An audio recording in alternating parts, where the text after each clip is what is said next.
멕시코의 한 선교사님이 한 여자아이를 딸로 입양을 했습니다.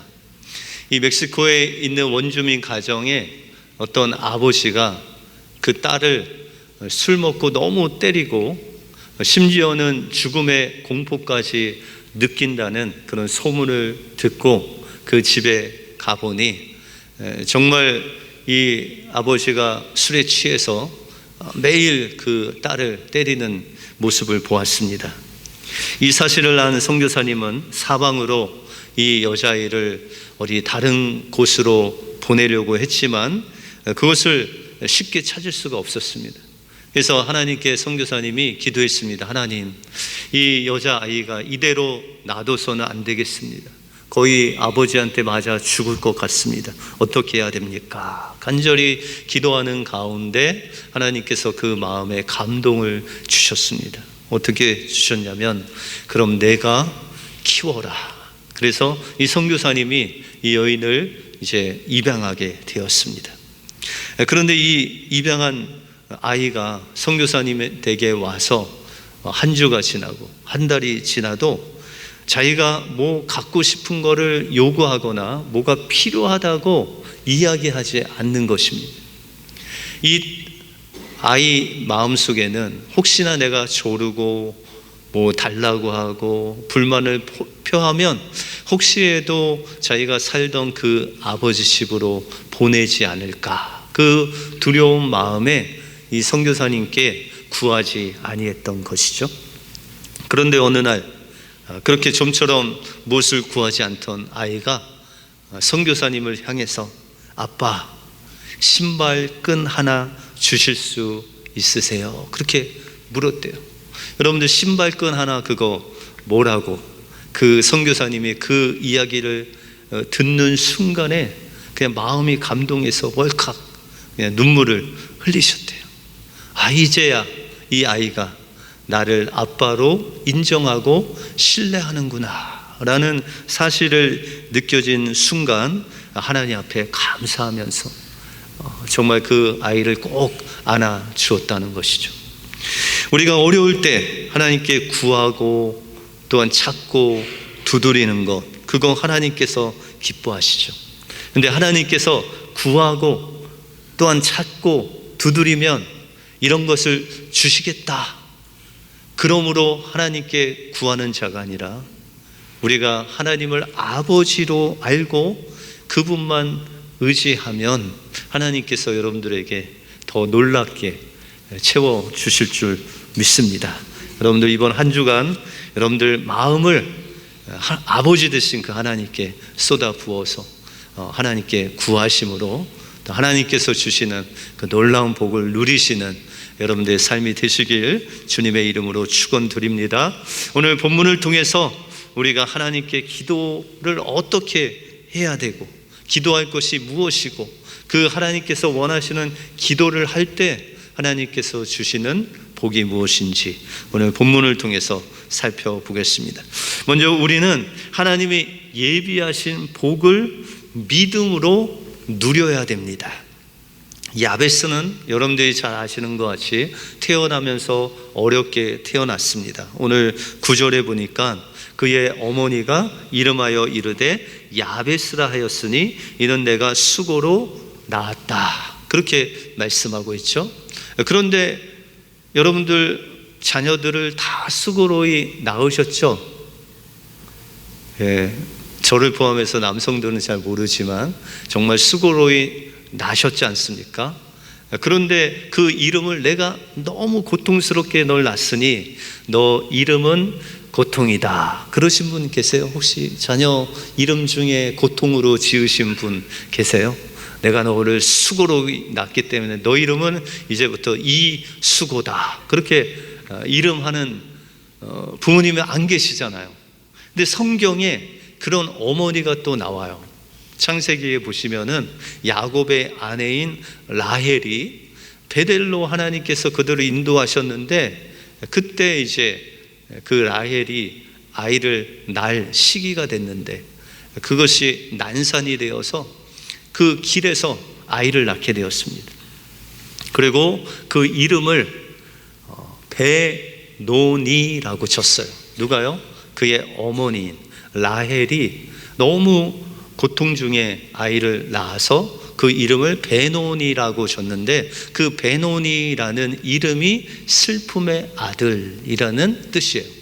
근데 옆에 있던 그 아버지가 보고, 아니다, 그의 이름은 베냐민이다. 그 베냐민의 아들의 이름은 오른손의 아들이란 뜻입니다. 그래서 이 베냐민 지파를 보면요, 칼을 잘 써요. 그 이름값을 한 거죠. 이와 같이 라헬이 죽을 때 난산에서 죽게 되는데 아이를 낳고 죽어요. 그러면서 그 아들의 이름을 슬픔의 아들이라고 쳤지만 그 아버지가 그 이름을 바로 베냐민으로 바꾸게 되죠. 그런데 이 야베스에게는 그 아버지가 옆에 계셨다면 그 이름을 바꿨을 텐데 아버지가 옆에 계시지 않았다라는 것이죠. 그래서 많은 학자들은 이 야베스의 아버지가 없이 그 어머니가 이 아이를 낳았다. 그리고 제가 생각했을 때 이 아이를 낳다가 어머니도 좀 병을 얻던지 돌아가셨든지 어려움이 있었을 것이다. 그래서 이 야베스는 그의 삶 속에 늘 고통, 늘 환난이 그의 삶 속에 있었다라는 것이죠. 유대인의 전통에 보시면은 보통 이름이 그 사람의 그 인생의 파노라마를 보여줍니다. 그래서 여러분들이 잘 아시는 야곱의 뜻이 뭐죠? 야곱, 씨름하는 자, 그렇죠? 그다음에 다른 사람의 뒤꿈치를 잡는 자, 이런 뜻이 아닙니까? 그래서 야곱의 인생을 보면 그 야곱의 이름 속에 그의 인생 전체의 파노라마가 펼쳐져 있어요. 그래서 그 형의 뒤꿈치를 잡고 장자의 그 명분을 빼앗고 또 라반과 함께 속이고 속고 하면서 자기가 가져야 될 그 아내와 또한 소유는 다 가진 이 야곱의 모습을 우리가 볼 수 있다. 대부분 이 이름, 하나님이 주신 그 이름 안에 그 인생이 들어가 있는 사람들이 보통 이 유대인들이다라는 것이죠. 그런데 하나님께서 그런 천연적인 야곱에게 이스라엘이라는 이름을 주셔. 약복강가에서 하나님께 밤새 부르짖을 때 하나님께서 그에게 이름을 주시고 그 이름을 통해서 하나님께서 야곱이 이스라엘로 변하는 놀라운 영광을 주시죠. 그와 마찬가지로 우리의 삶 속에서 이름대로 사는 인생이 있는가 하면 하나님께 기도함으로 그 인생이 변화되는 놀라운 역사를 경험하는 사람들도 있다라는 것입니다. 그래서 우리가 이 야베스를 보면 10절에 보시면 나로 환난을 벗어나 내게 근심이 없게 하소서라고 그렇게 기도를 합니다. 다시 말해서 이 야베스의 삶 속에 실제로 그 이름과 같이 환난과 근심과 고통이 그의 인생에 자리 잡고 있었다라는 것이죠. 또 10절 초반부에 보시면 내 지역을 좀 넓혀 주시옵소서.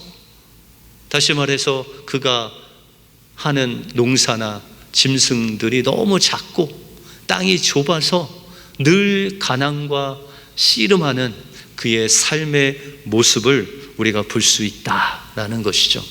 그런데 이 야베스가 왜 지경을 좀 넓혀달라고 했을까? 그런 역사적인 배경을 보면 이 야베스가 살았던 시대가 바로 이 가나안 정복하는 그 시대였다라는 것이죠. 그런데 이 야베스의 지파가 유다 지파예요. 유다 지파 중에 땅을 얻은 갈렙이라는 사람이 있는데 어떤 땅을 하나님이 주셨죠? 헤브론 땅을 주셨죠. 그 헤브론 땅은 이 거인들이 아낙 자손이 사는 그런 곳이었어요. 그래서 하나님께서 땅을 주셨는데도 불구하고 그것을 가서 싸워서 이겨서 내 것으로 만들어야 되는데 야베스에게는 아버지가 계시지 않고 또한 자신의 힘으로는 도저히 이 아낙 자손을 싸워서 이길 능력이 없었다는 거죠. 그래서 늘 다른 사람의 땅을 일구면서 늘 동냥하는 그런 마음으로 살았기 때문에 늘 환난 가운데, 고통 가운데 살 수밖에 없었다라는 것이죠.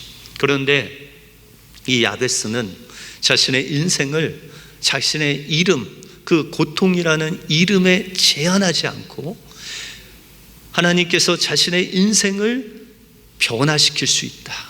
또한 하나님께서는 나에게 복을 주시는 하나님이시다. 이 복은 인생의 이름에 속한 것이 아니라 하나님의 손에 속한 것이라는 것을 알았기에 그는 하나님께 기도로 자신의 인생을 맡겨드립니다. 그래서 오늘 9절에 보시면 하나님께 복의 복을 더하소서라고 그렇게 기도하지 않습니까? 여기서 나오는 이 복은 인간의 복이 아닌 하나님의 복인 블레싱이라고 영어 성경에 써 있습니다. 이와 같이 이 야베스가 하나님 앞에 복을 구했더니 하나님께서 그를 응답하실 뿐만 아니라 그를 존귀한 자로 높이셨다는 거예요. 특별히 이 역대 상이 쓰여진 시대적인 배경을 보면 바벨론 포로에서 이스라엘 백성들이 돌아와서 이제 그 예루살렘에서 어렵게 살고 있었던 그런 시대였습니다. 그러니 이 이스라엘 백성들이 바벨론 포로로 끌려갔다가 70년 만에 100년 만에 돌아와 보니까 이 나라는 완전히 황폐해 있고 성전은 무너져 있고 또한 이 예루살렘 동서남북의 나라들은 어떻게 하면 이 이스라엘을 먹을까, 어떻게 하면 우리가 그 영향력을 발휘할까 하면서 호시탐탐 그 이스라엘을 노리고 있었다라는 것이죠. 농사를 져도 또한 그 집에 살아도 불안한 가운데 그렇게 고통과 환난 속에 있는 이스라엘 백성들에게 역대기 저자는 말하고 있는 것입니다. 너희가 이 야베스를 보아라. 이 야베스의 이름은 고통이다. 그는 땅도 없고 또한 배경도 없고 환난 가운데 아버지도 없고 족보도 잘 찾을 수 없는 그 유다 사람인데도 불구하고 그의 인생을 변화시키시는 그 하나님께 기도했더니 이렇게 존귀한 자가 되었다. 그러므로 이스라엘 백성들아, 우리가 함께 기도하자라고 그렇게 선포하고 있는 구절이 바로 이 역대상 4장 9절과 10절의 말씀이다라는 것이죠. 그러면 이 야베스는 무엇을 했기에 그 복을 받고 존귀한 그 사람으로 역임을 받았냐라는 것입니다. 이 야베스는요, 자신의 이름과 같이 고통 속에 살아가는 그 인생에 매이지 않고 하나님께서 나의 인생을 변화시킬 수 있는 나에게 복을 주시는 분이심을 믿었다는 거예요. 잠언 10장 22절에 보시면 우리 한번 같이 읽어볼까요? 시작. 여호와께서 주시는 복은 사람을 부하게 하고 근심을 겸하여 주지 아니하시느니라. 복을 주시는 분이 누구시라고요? 여러분들의 이름? 여러분들의 운명? 여호와 하나님이시라. 이 복은 하나님 손에 달려 있는데 이 복을 주실 때 무엇을 겸하여 주시지 않는다고요? 근심을 겸하여 주시지 않는다. 다시 말해서 하나님이 함께 하시는, 하나님께서 주시는 그 블레싱의 복을 받으면 지난주 설교와 같이 기쁨이 넘쳐서 근심과 걱정이 사라지도록 하나님께서 인도하신다라는 것이죠. 그래서 우리가 할 일은 뭐냐면 하나님께 구하는 거예요. 그 신발끈 하나 아버지한테 구한 것 같이 무엇을 구하는 목적이 아니라 그 아버지께 나가서 그 아버지를 신뢰함으로 하나님, 복은, 나의 인생은 하나님께 달려 있습니다. 하나님, 저의 인생을 복되게 하여 주시옵소서라고 그렇게 당당하게 아버지께 나가라는 거예요. 여러분들 혹시 은행에 저축하신 돈이 있으세요? 보니까 성가대에 돈이 좀 있으신 분이 있을까 하는데, 여러분들 그 저축한 돈을 가서 이제 출금을 하려고 직원한테 얘기했더니 출금이 안 된대요. 그러면 여러분 어떻게 할 거예요? 아, 그러세요, 감사합니다 하고 오실 거예요? 아니죠. 한국이었으면 은행장 나오라고 그래, 막 매니저 나오라고 그래 하면서 내 돈이 어디 갔냐고 막 당당하게 따지겠죠. 근데 만약에 대출을 받으러 갔어요. 대출이 안 된대요. 뭐 때문에? 자격이 안 된대요.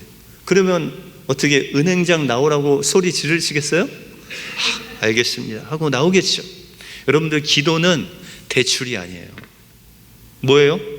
예금에서 인출하는 거예요. 내 것을 달라는 거예요. 그것이 기도예요. 여러분들, 집에 가시다가 배고파서 아무 집에나 들어가서 밥 좀 달라고 하면 밥 주시겠어요? 좀 불쌍히 여기는 그 얼굴로 달라고 하면 마지못해서 줄 수도 있죠. 그런데 약간 이상한 사람으로 보죠. 여러분들, 기도는요, 아무 집이나 들어가서 밥 달라고 독려하는 게 아니라 우리 부모님 앞에서 엄마한테 엄마 밥 줘! 라고 소리 지르는 게 기도예요.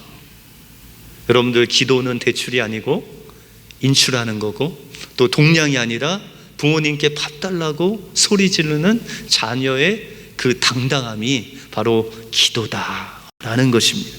그러므로 우리는 하나님께서 우리의 아버지 되심을 믿고 그분에게 구하면 하나님께서 여러분들 향하신 그 복을 날마다 부어주신다는 거예요. 여러분들의 인생을 변화시켜 주시고 여러분들 향한 그 놀라운 축복을 날마다 베풀어 주신다는 거예요. 우리가 창세기에 보면 이삭이 블레셋 땅에서 살았어요. 그때 가장 중요한 게 물이었어요. 물이 귀했어요. 그래서 이삭이 우물을 팠는데 물이 나왔을까요? 안 나왔을까요? 나왔어요. 그랬더니 블레셋 사람이 질투해서 그것을 빼앗아갔어요. 그럼 여러분들 어떻게 하실래요? 군대를 동원해서, 종들을 동원해서 싸워요? 이삭은 그 우물을 줘버렸어요. 왜요? 힘이 없어서? 아니에요. 여러분들, 그 아버지 아브라함은요, 전쟁이 소돔과 고모라 땅에 있을 때 그 집 안에서 기른 사람만 318명이 있어서 군대에 가서 그 왕들과 싸워서 이길 정도로 그 엄청난 군사력을 가졌던 사람이 바로 이삭의 아버지. 그러면 그 종들이 다 아버지 죽을 때 죽었죠. 근데 그 자녀들이 있을 거예요. 그래서 이삭은 결단코 그렇게 만만한 가정이 아니었어요. 그런데도 불구하고 그 우물을 그냥 넘겨줘요. 그래서 또 우물을 팠더니 물이 나오는 거예요. 근데 또 달래는 거예요. 3-4번이다. 그래서 골짜기에 또 팠더니 또 나왔어요. 여러분들 같으면 이 정도 되면 어떻게 하실 거예요? 진짜 2판 4판 뭐 싸우지 않겠어요? 그런데 이삭은요, 믿는 구석이 있어요. 어떤 구석? 믿는 구석. 누구를 믿는? 하나님을 믿는. 하나님이 또 주실 것이다. 그렇게 귀한 우물을 또 파 내려가는데 이번에는 엄청난 우물을 주셨어요. 어떤 우물? 엄청난 우물. 그래서 그 넓은 르호봇이라는 곳에 우물을 주셔서 블레셋 사람들이 이 물을 마시고 또 이삭 가족이 다 마시고 먹고 마셔도 남을 정도로 채워주시는 그런 하나님의 놀라운 역사를 경험하게 되죠. 그래서 성경은 이삭이 농사하여 100배를 하나님께서 축복하셨는데 거부가 되었다, 그렇게 말씀하고 있습니다. 하나님께 구하는데 어떻게 구해요? 나의 아버지가 하나님이시다. 당당하게 가서 구하고 하나님 앞에 의지하면 그 여러분들의 아버지 되신 하나님께서 여러분들의 구한 것을 채워 주실 줄 믿습니다. 그 아버지께 날마다 구함으로 하나님 예배한 복을 받아 누리시는 여러분들의 삶이 되시기 바랍니다. 그러면 야베스는 구체적으로 무엇을 기도했냐라는 것이죠.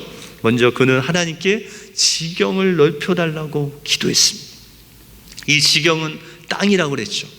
하나님께서 주신 땅을 좀 넓히려면 그 땅의 주인들과 싸워야 되잖아요. 그렇죠? 그래서 신약 성경에 이 땅을 얻는 것, 그것이 바로 하나님의 다스림을 받는다라는 말씀을 예수님께서 하셨어요. 그래서 팔복에 온유한 자는 복이 있나니 땅을 기업으로 받을 것이다. 여러분들 땅 어디 있으세요? 강남에 조금 땅이 있으세요? 여러분들 마음이 바로 하나님이 주신 땅인데 누가 살고 있어요? 가나안 족속들이.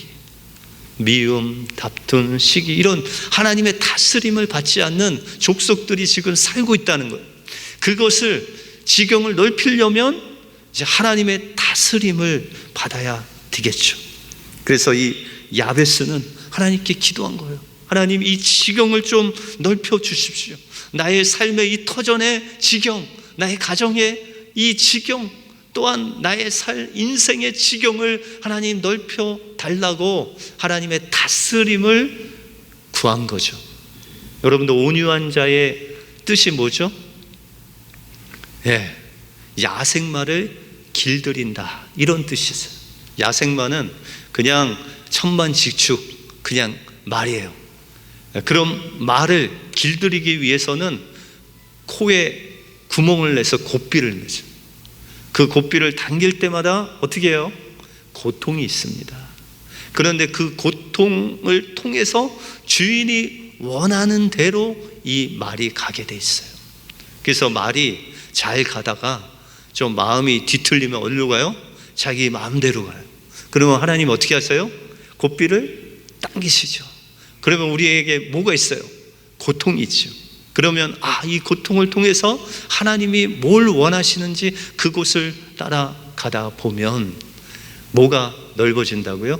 지경이 넓어지는 놀라운 역사가 일어나게 된다라는 것입니다.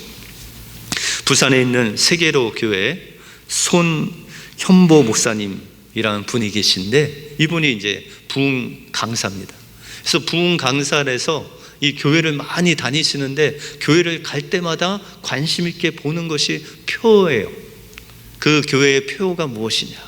여러분들, 우리 교회 올해 표가 뭐죠? 건강교회 행복한 가정? 아닌데, 이건 그냥 우리의 표고, 올해 우리에게 주신 표, 올해 더 큰 일을 보이시리라. 그런데 이 목사님이 그 표를 볼 때마다 안타까운 표가 있대요. 이분이 전도를 엄청 하시는 분인데 이런 표를 가장 싫어한대요. 한 사람이 한 사람 전도하자. 그래서 저도 찔렸습니다. 2017년에 우리 교회 표가 한 영혼을 그리스도께로 이렇게 했는데, 한 사람을 전도하자, 이게 좀 별로 안 좋으시대요. 그래서 그 이유를 들어보니까, 한 사람을 전도하자라고 하면은 사람을 가린다는 거예요. 한 사람만 전도하면 되니까 성격 개파한 사람은 우리 교회 별로 안 맞는다, 그래서 전도 안 한다는 거예요. 뭔가 인상이 안 좋다, 이분도 안 된다는 거예요. 그래서 1월이 가고 2월이 가고, 그래 한 사람 연말까지 하면 되겠지 하다가 12월에 가서 올해도 한 사람 전도 못했네 하고 다음 해로 넘어간다는 거예요. 그래서 이 목사님 교회는 표가 뭐냐면, 한 사람이 100명 전도하자. 그렇게 하면은 어떻게 하냐면 인상 볼 거 없어요. 얼굴이 험악해도, 성격이 더러워 보이셔도 그분을 전도해야 돼요. 왜요? 100명을 전도하려니까 언제부터? 1월 달부터 열심히 그냥 전도한다는 거예요. 그런데 이 목사님에게도 이렇게 열심히 전도하고 교회가 부흥이 돼도 늘 어려움과 고통이 있다라는 것이죠. 그래서 하루는 목사님이 이제 잠자리에 드셨는데 밤 12시에 초인종이 막 눌러지, 너무 담대하게 눌러서 나가보니까 술이 거의 만취한 분이 목사님께 막 술주정을 부리더래요. 그러다가 갑자기 목사님 뺨을 한 대 팍 때리더래요. 그래서 너무 놀래갖고 목사님이 하나님께 기도했대요. 하나님, 왜 저를 이렇게 인도하십니까? 제가 어떻게 하면 좋겠습니까? 그렇게 기도를 잠깐 2가지를 했는데 하나님의 응답이 바로 왔어요. 그냥 계속 맞아라. 그래서 이 목사님이 너무 당황스러워갖고, 그래, 하나님의 응답이니 계속 맞으면서 그 술주정을 부르는 사람과 그 이야기를 다 들어주고 밤새 그를 선대하여 해장국까지 먹여서 돌려보냈대요. 그분이 어떻게 됐을까요? 그 교회의 수석장로가 되어서 엄청난 술꾼들을 전도하는 그런 전도왕이 됐다고 합니다. 여러분들, 이 목사님이 그가 그렇게 전도하고 하나님의 일을 할 때에도 그런 고통이 따른다는 거예요. 그런데 그 고통 뒤에 하나님께 늘 물었다는 것이죠. 하나님, 이것은 왜 안 됩니까? 2번째는 어떻게 하면 됩니까? 그러므로 우리 삶 속에서도 이 질문을 하나님 앞에 늘 드리는 것이죠. 여러분들 가정이 맨날 싸우신다면, 하나님, 우리 가정은 왜 맨날 싸웁니까? 어떻게 하면 하나가 될 수 있습니까? 장사가 안 되시는 분은 왜 장사가 안 됩니까? 하나님, 어떻게 하면 장사가 잘 될 수 있을까요? 하나님께 이렇게 모든 삶 속에 안 되는 이유를 하나님께 묻고 그것을 잘 할 수 있는 비결을 하나님께 물으면, 그리고 순종하면 하나님께서 여러분들의 그 지경을 넓혀 주신다는 거예요. 예전에는 그냥 내가 하고 싶은 대로, 내 가정에 내가 하고 싶은 대로, 내 직장에서 내가 하고 싶은 대로, 내 교회에서 내가 하고 싶은 대로 살았는데, 이제는 하나님께, 하나님, 이러면 왜 안 됩니까? 하나님, 이때는 어떻게 합니까? 이렇게 물었더니 하나님께서 그 하나님의 좋은 길을 인도하셔서 지경을 넓혀주시고, 그 일이 반복되니 이 야베스는 사람들에게 존귀함을 받는, 하나님께서 높이시는 놀라운 역사가 있게 되었다라는 것입니다. 우리의 인생은 우리의 이름이나 환경이나 조건에 결정되는 것이 아닙니다. 우리의 인생의 주인은 하나님이시기 때문에 여러분들의 인생은 하나님이 결정하신다는 거예요. 그러므로 하나님 앞에 구할 때 여러분들 대출하는 마음이 아니고 동냥하는 마음이 아니라 내 하나님의 자녀로서 하나님께서 예비하신 그것을 구하는 하나님을 신뢰함으로, 이삭이 그랬듯이 신뢰함으로 하나님 앞에 구할 때 하나님께서 여러분들에게 하나님의 복을 채워주신다는 거예요. 그런데 그렇게 하나님의 뜻대로 살 때도 어려움이 있다. 그럴 때 하나님께, 하나님, 왜 이렇게 하면 안 될까요? 하나님, 어떻게 하면 될까요? 내 마음대로 살았던 우리의 그 삶의 방향을 온전히 하나님께 맡기고 하나님께서 그 고삐를 트시는 대로 그 질문을 하며 나갈 때 우리의 삶 속에 우리의 마음을 하나님께서 분노에서 평안함으로, 미움에서 사랑의 마음으로, 질투에서 섬기는 마음으로 인도하여 주셔서 하나님의 다스림을 받게 주신다는 것입니다. 하나님이 직분을 주셨으면 이것을 어떻게 잘 감당할 수 있도록 하나님께 묻는 것입니다. 하나님, 왜 저에게 이런 무거운 직분을 주셨습니까? 제가 제 힘으로는 안 되는데 어떻게 하면 되겠습니까? 늘 하나님께 묻고 바라고 주님의 인도하심을 받으면 하나님께서 여러분들의 직장의 지경을, 가정의 지경을, 또한 교회의 지경을 넓혀 주셔서 하나님이 보시기에, 또 사람이 보기에 존귀한 자로 세워 주실 줄 믿습니다. 이 은혜로 한 주간 승리하시는 여러분들의 삶이 되시길 주님의 이름으로 축원드립니다. 기도하겠습니다.